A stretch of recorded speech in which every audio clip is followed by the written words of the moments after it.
कि नयापुरे के अंदर मेरी तकरीर हुई, नयापुरे का प्रोग्राम हुआ। मुझे उम्मीद थी कि शहर के एमएलए साहब उस मेरी बातों का जवाब देंगे कि शेख आसिफ की नेपाल में बैठा कोई मुफ्ती साहब, आपकी मालूमात गलत है, मैं नेपाल में नहीं, मैं पिप्पल गांव में बैठा अपलोड की। और उसके अंदर नीचे लिखा कि मालेगांव शहर के विकास और तामीर तरक्की के काम के सिलसिले में शेख आसिफ से मेरी मुलाकात हुई।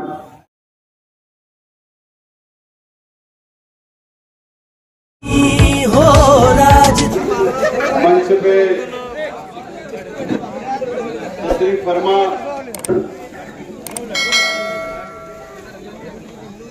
आज हम लोग जब यहाँ पर जमा हुए, हमारे दोस्त, हमारे भाई,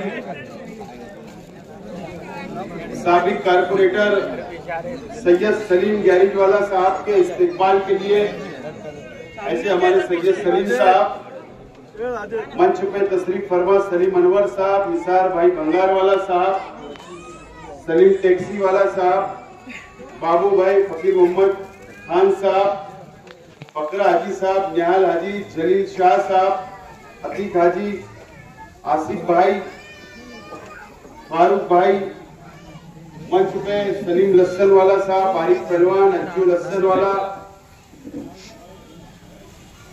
मंच पे तशरीफ फरमा तमाम ही हमारे इस इलाके के जिम्मेदारान और इस अजीमुशान जलसे आम के अंदर तशरीफ फरमा मेरे तमाम ही बुजुर्ग साथी, तमाम ही नौजवान और जहां तक मेरी आवाज जा रही है ऐसी मेरी माँ और बहनें, सबसे पहले मैं मेरी जानिब से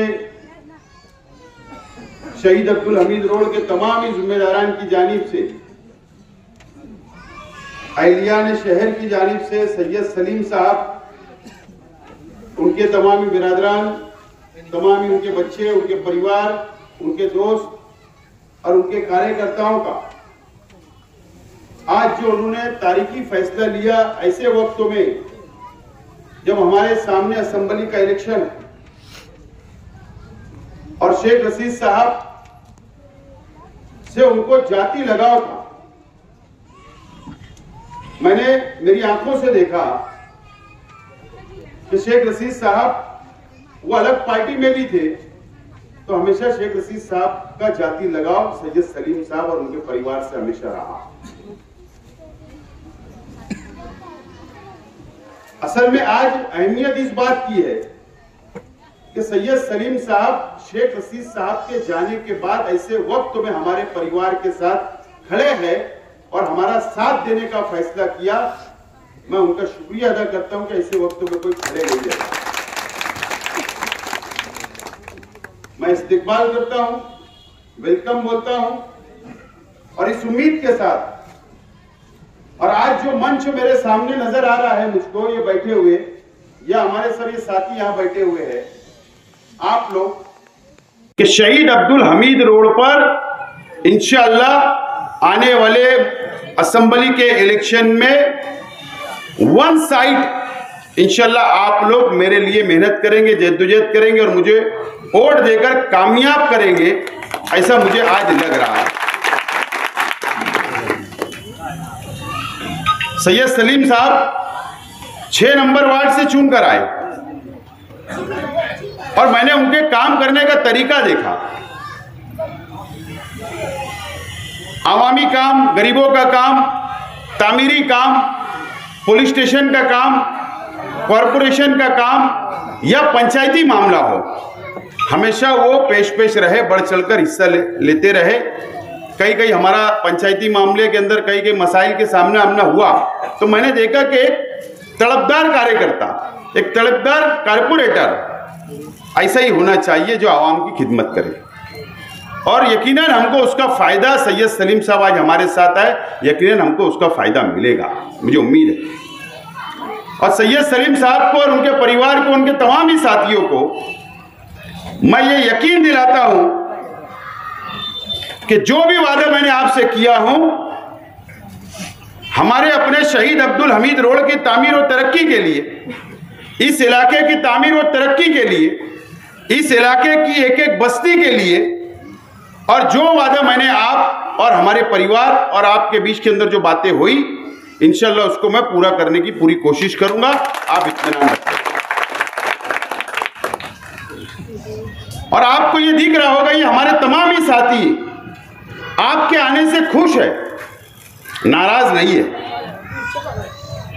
न तो आम तो होता है कि एक आता है दूसरा चला जाता है, लेकिन ऐसा नहीं है।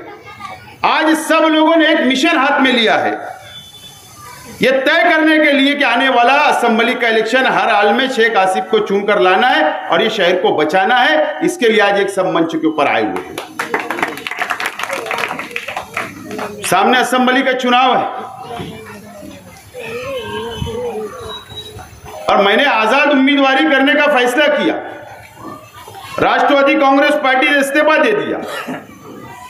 भले कांग्रेस पार्टी ने इस्तीफा दिया था यह सोच करके राष्ट्रवादी कांग्रेस पार्टी एक रहेगी, लेकिन उसको भी दो टुकड़े में बंट गई। और उसके बाद मैंने ये नतीजे पे पहुंचा कि हमको कोई टिकट का इंतजार किसी का नहीं करना है। कब सीट कौन सी पार्टी को जाएगी इसका इंतजार नहीं करना है, कौन से पार्टी को ये सीट छूटेंगी इसका इंतजार नहीं करना है। इसीलिए मैंने इस बात का फैसला किया कि आखिरी वक्त में जब होगा उसका इंतजार नहीं करते हुए हम लोगों को आजाद अकेले आगे बढ़ जाना है और आजाद उम्मीदवार की हैसियत से इलेक्शन लड़ने का मैंने ऐलान किया। मैं देख रहा हूं कि नयापुरे के अंदर मेरी तकरीर हुई, नयापुरे का प्रोग्राम हुआ। मुझे उम्मीद थी कि शहर के एमएलए साहब उस मेरी बातों का जवाब देंगे। देखो, आवाम को गुमराह कैसे करना, वो जलसे के एक भी बात का जवाब नहीं देते हुए अजीत दादा पवार मेरे घर पर आए, इनको पेट दुखने लगा कि महाराष्ट्र के डिप्टी चीफ मिनिस्टर एक साबिक एमएलए के घर पर क्यों आए, इनको पेट में दर्द होने लगा। और ये इन्होंने एक बयान अखबारात के अंदर दिया कि शेख आसिफ की नेपाल में बैठा कोई। मुफ्ती साहब, आपकी मालूमात गलत है। मैं नेपाल में नहीं, मैं पिपल गांव में बैठा। और ये कोई छुपी हुई बात नहीं है। अजीत दादा पवार साहब ने अपने सोशल मीडिया के ऊपर मेरी तस्वीर अपलोड की और उसके अंदर नीचे लिखा कि मालेगांव शहर के विकास और तामीर तरक्की के काम के सिलसिले में शेख आसिफ से मेरी मुलाकात हुई। अब मुझे बताओ कि मुंबई जाने के लिए पासपोर्ट लगता है? मैं तो मुंबई में भी जाके मुलाकात कर सकता हूं, लेकिन मेरे साथ 10-15 लोग थे। इतनी दूर काहे को जाना? कोई पड़ोस में आ रहे हैं हमारे, तो उनसे बातचीत हो जाएगी। और तामीर और तरक्की की बात किया, अभी रुकिए आप, क्या तामीर और तरक्की की बात किया हूं। और वो मेरे लीडर, राष्ट्रवादी में जब मैं था वो मेरे लीडर थे, और मैं ताल्लुकात किसी से खराब नहीं करता। अगर मेरे शहर का फायदा हो रहा, अगर मेरे शहर का विकास हो रहा, अगर मेरे शहर को कुछ मिलने वाला है महाराष्ट्र हुकूमत से, तो मैं एक मर्तबा नहीं 100 मर्तबा अजीत दादा पवार से मुलाकात करूंगा, 100 मर्तबा मुलाकात करूंगा। तुम्हारे जैसे ऐसा नहीं कि बीजेपी को वोट दे दिया राज्यसभा में, इसका तो जवाब दो, तुमने किसको वोट दिया। ऐसा नहीं कि एमएलसी के चुनाव में तुमने बीजेपी को वोट दिया, उसका तो नाम बोलो कि कौन सी पार्टी के बीजेपी के उम्मीदवार को आपने वोट दिया। इसका जवाब कब दोगे? हुकूमत जब बन रही थी, जब तुम गैर जानिबदार क्यों थे, इसका जवाब आप कब दोगे? इसका जवाब कौन देगा? इसका जवाब दो। ये शहर की आवाम ये जानना चाहती है। और बोले शेख आसिफ आजाद उम्मीदवार इलेक्शन लड़ रहा है, ये बीजेपी के साथ जाकर बैठेगा। मैं आपको एक बात बताता हूं, यहां हमारे पत्रकार साथी भी बैठे। शेख रशीद साहब के इंतकाल के बाद ये अपनी निजी महफिल में क्या बोलते थे मालूम? खलील दादा का इंतकाल हो गया कि एक हाथ टूट गया, बोले शेख रशीद का इंतकाल हो गया, दूसरा हाथ टूट गया। अब शेख आसिफ बेसहारा हो गया और अब वो हमारे सामने उम्मीदवारी करने के लायक नहीं रहेगा, हम इसको तो 2 जलसे के अंदर इलेक्शन हरा देंगे, ऐसा ये बोलने लगे। मुफ्ती साहब, आपने शेख आसिफ को अभी तक जाना नहीं, पहचाना नहीं। मैंने तो सिर्फ अभी आज़ाद उम्मीदवारी की भाषा किया हूं, ऐलान किया हूं, अभी मास्टर स्ट्रोक तो बाकी है। मास्टर स्ट्रोक जब मैं मारूंगा ना, जब तुम्हारी और जमीन जब खसकेंगी, जब तुमको समझ में आएगा कि शेख आसिफ कौन सी चीज है। अभी तुमने मुझे जाना नहीं और पहचाना नहीं, बहुत वक्त लगेगा, बहुत वक्त लगेगा।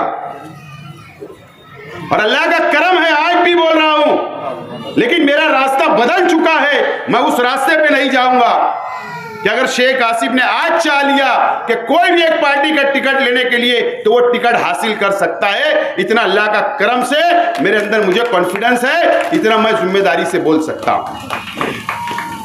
कल मुंबई के अंदर एक फोन आया, मेरे साथ एक साथी था, मैंने स्पीकर ऑन किया, सलाम वालेकुम। वालेकुम सलाम। मैंने बोलिए। बोले आप आज़ाद लड़ रहे? मैंने हाँ। बोले हमारा टिकट लेंगे क्या? मैंने कहा यार देखो, फोन पे बात नहीं होती है, मैं मिल के बात करूंगा। बोलने का मतलब मैं खुल के नहीं बोल रहा हूं, ये सब बातें अगर सामने आ जाए ना तो इनकी जमीन खसक जाएगी। अल्लाह का करम है, ये शहर की आवाम के ऊपर मुझे पूरा भरोसा है, उम्मीद है कि ये शहर की आवाम ने ये तय कर चुका है कि इस मर्तबा मुफ्ती साहब आपको ये घर बैठाने वाली है और मुझको असेंबली में भेजने वाली, ये तय कर दिया शहर की।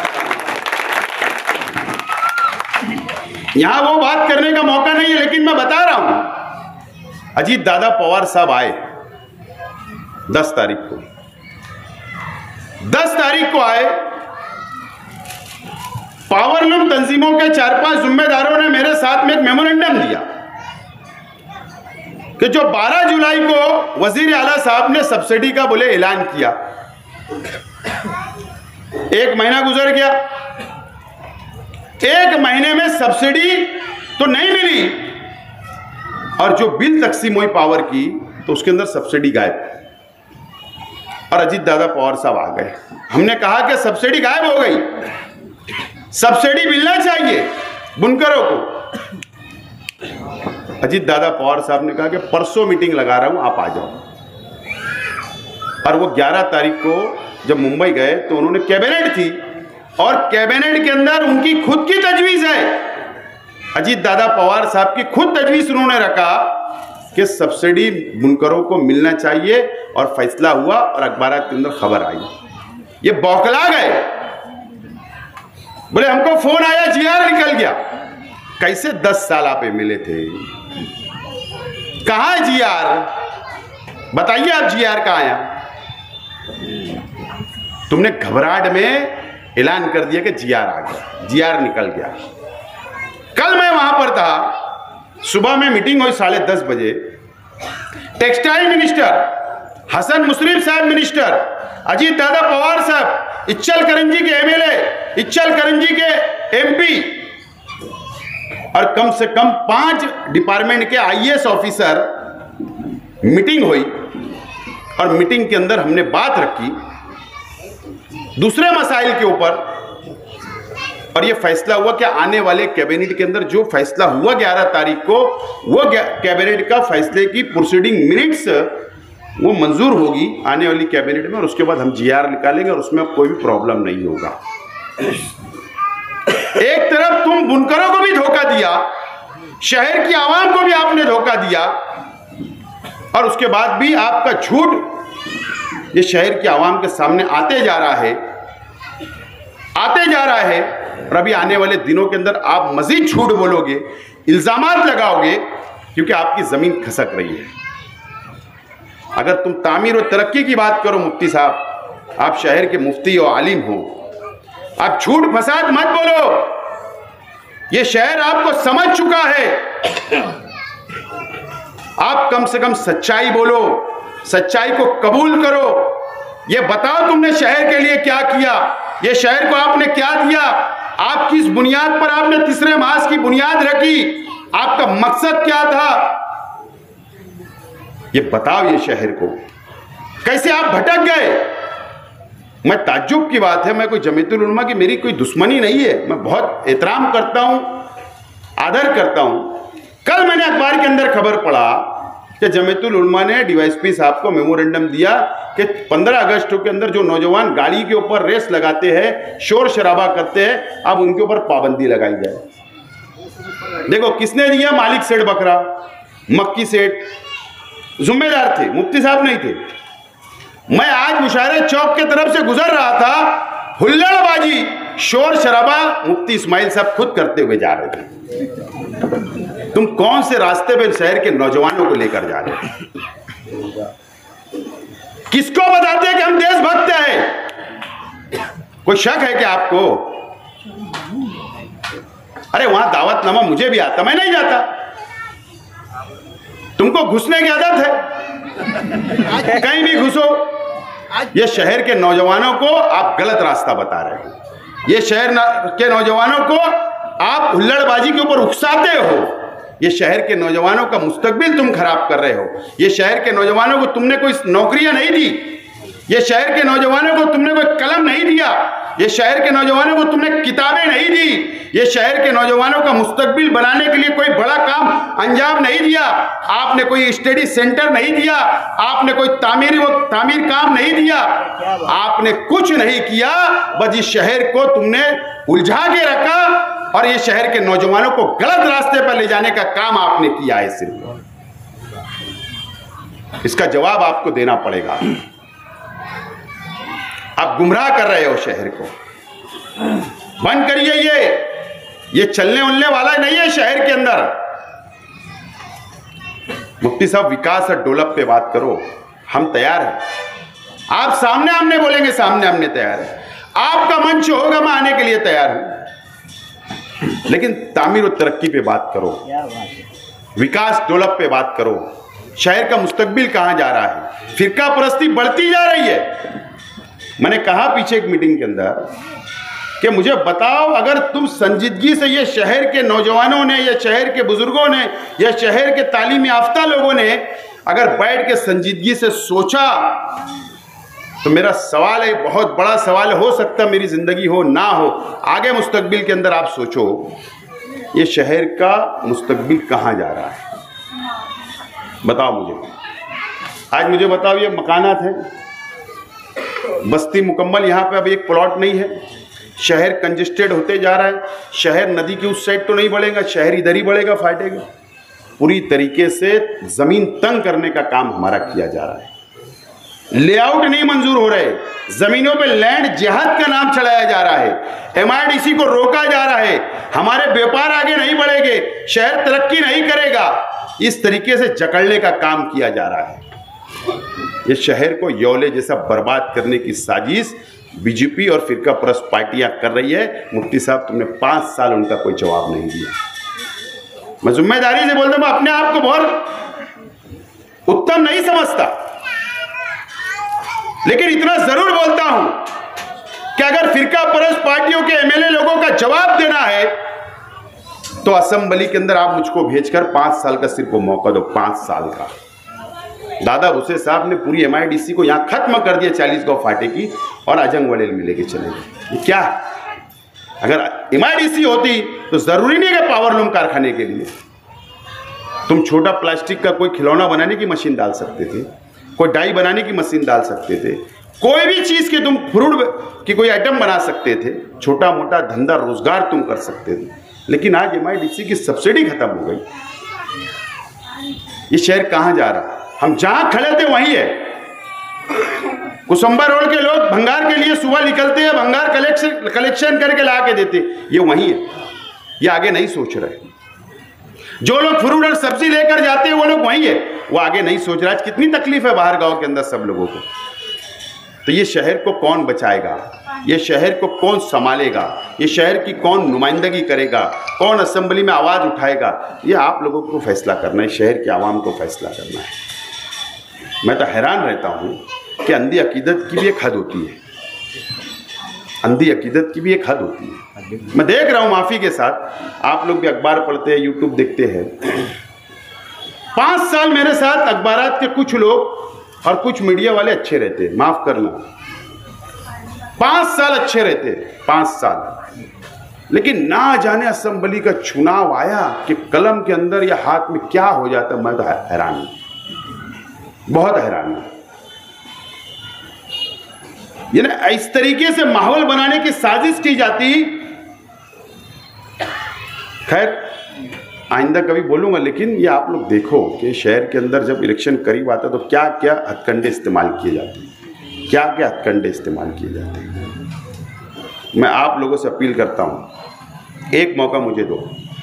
आज शेख रशीद साहब नहीं है, आज तुम ही सरपरस्त हो, तुम ही मेरा सहारा हो, तुम ही मेरे लिए लड़ सकते हो, तुम ही मेरे लिए मेहनत कर सकते हो, मेरे लिए तुम वोट निकाल सकते हो, मुझे तुम एमएलए बना सकते हो। और फिर 5 साल पेटी बंद होंगी, उसके बाद अगर आपने चुन कर दिया तो 5 साल मैं आपके लिए लड़ता रहूँगा, 5 साल आपके लिए लड़ता रहूँगा, 5 साल आपके मसाइल के अंदर खड़ा रहूँगा, 5 साल आपके लिए ढाल बनकर खड़ा रहूँगा। मैं आपसे वादा करता हूँ, मेरा एक ही मकसद है, एक ही मकसद है, जो सबसे पीछे जो गरीब है, जो सबसे छोटा है गरीब, उसको आगे लाना, उसको ताकत पहुंचाना, उसकी मदद करना, उसका सहारा बनना। यकीन जानो मेरे परिवार का सिर्फ यही मकसद आगे है, क्योंकि हमने देखा हमारे सामने कोई सोच भी नहीं सकता था। खलील दादा, मैं ऑपरेशन करा के एंजियोप्लास्ट हुआ, मैं मालेगांव आया, दूसरे दिन इंतकाल हो गया। क्या सब तो यही धरा रह गया, प्रॉपर्टी जायदाद सब कुछ यही रह गया। शेख रशीद साहब को अटैक आया, 2 महीने के अंदर हमारी आंखों के सामने निकल गए, सब कुछ यही के यही रह गया। तो इंसान का उससे सीखना पड़ता है कि अगर दुनिया में कोई आया है तो उसकी दुनिया से जाना है। कोई कब्र के अंदर साथ में माल जायदाद लेकर नहीं जाएगा, रुपया पैसा कपड़ा लत्ता लेके नहीं जाएगा, जेवर नहीं ले जाएगा, हीरा नहीं ले जाएगा। इसके लिए हमने, हमारे परिवार ने बिल्कुल ये यकीन बनाकर हमने पूरा मजबूती से तय किया है कि अगर ये शहर ने हमारा साथ दिया तो इस शहर के गरीबों को साथ लेकर चलने का हमारा अपना मकसद है। दोस्तों, मैं जिम्मेदारी से बोलो, शाम का वक्त है, एक मर्तबा आप मौका दो। बहुत हौसला है, बहुत हिम्मत है, बहुत ताकत है, अल्लाह ने बहुत चीज़ों से नवाजा। एक मर्तबा है, पावर जो सरकार का होता, ये जमहूरी मुल्कों में जो कुर्सी का पावर होता वो दे दो, एक मर्तबा देकर देखो, 5 साल के लिए मेरे को अजमा लो। देखो मैं बदल चुका हूँ। पहले शेख रशीद साहब सरपरस्त थे, शेख रशीद साहब सरपरस्त थे, कोई फिक्र नहीं थी। खलील दादा सरपरस्त थे, कोई फिक्र नहीं थी, आज़ाद था कि ये बाकी लोग हैं मेरे जिम्मेदार, सब निपट लेंगे। लेकिन आज दोनों नहीं है, आज दोनों चले गए। आज जिम्मेदारी का एहसास, जिम्मेदारी आ गई है, परिवार का बोझ आ गया है, शहर के वर्करों का बोझ आ गया है, शहर के आवाम का बोझ आ गया है, जिम्मेदारी का एहसास है। और वो एहसास मैं हर मिनट हर पल एहसास करता हूँ कि बहुत बड़ी बड़ी जिम्मेदारियाँ आई हैं और इंशाल्लाह उसको निभाने की मैं अल्लाह से दुआ करता हूँ हर वक्त कि अल्लाह ताला ये जो जिम्मेदारी है मुझे निभाने की तौफीक दे। और ये मुझे दिख रहा है अल्लाह ताला मेरी मदद कर रहा है, अल्लाह ताला वक्त पे कदम कदम पे मदद उतर रही है अल्लाह की। तो आप लोग सिर्फ एक मर्तबा मुझे मौका दो। सलीम साहब, आपने जिस तरीके से इस वक्त फैसला लिया, मैं परिवार के साथ में आपके साथ साना बसाना हम खड़े हैं, तमाम ही जिम्मेदार आपके साथ खड़े हैं। इंशाल्लाह सबका अच्छा होगा, रब हमारे साथ है, अल्लाह हमारे साथ है, सबका भला होगा, शहर का भला होगा। मैं फिर एक मर्तबा आपका बहुत बहुत शुक्रिया अदा करता हूँ, मेरी बात यहीं खत्म करता हूँ। शुक्रिया, खुदा हाफिज़। डायमंड कारपेट, हमारे वहाँ कारपेट, ग्रास, हेडलोन, रेलवे वाला कारपेट होलसेल रेट में दिया जाता है। हमारा पता याद रखें, मुस्तफ़ा बंगार बाजार, डायमंड कारपेट।